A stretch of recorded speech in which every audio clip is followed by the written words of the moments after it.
el plagio en España está muy desactualizado.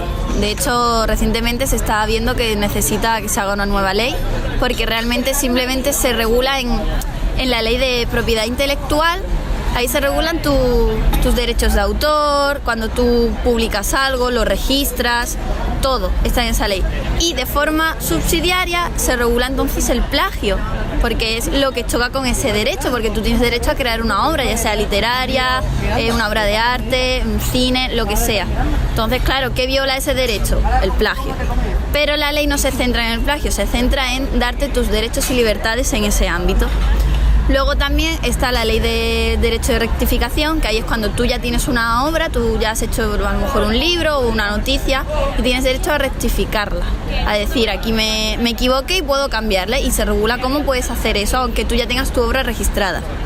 Pero luego lo que sí es cierto es que en el Código Penal, en el artículo 173, se regula lo que es ya el delito de plagio, porque el plagio también tiene unas sanciones, digamos, administrativas, pero ya cuando sobrepasa ciertos límites, se va al Código Penal, al derecho penal, y allí ya sí se regula.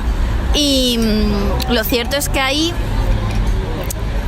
él es muy escaso, es que hace falta una regulación nueva, y se está viendo que hay mucho conflicto entre lo que es citar a un autor de forma correcta, es que tú necesitas, por ejemplo, si tú haces un trabajo o una tesis, necesitas hablar de otros autores, sí o sí. Entonces, el límite de qué es plagio y qué es no, últimamente no se está viendo claro. Entonces, ese artículo del Código Penal también haría falta actualizarlo. Sí, porque en la ley de propiedad intelectual se recogen todas las obras, informes, básicamente toda creación escrita está comprendida, aparte de otras que no sean escritas, pero obviamente si están publicadas de forma pública, sí. En el caso de Europa, si se da el caso de un plagio que afecta a dos partes de distintos países, ya sería un caso internacional y se puede acudir a los tribunales internacionales. El problema es que digamos que se resolvería de forma internacional, pero sin una regulación internacional, sino que depende del caso concreto, se tomaría la normativa de un estado o de otro. Pero no hay una normativa en sí. Puede haber acuerdos a lo mejor bilaterales o multilaterales entre países cercanos del mismo habla, pero es más complicado, la verdad, que haya una normativa común internacional.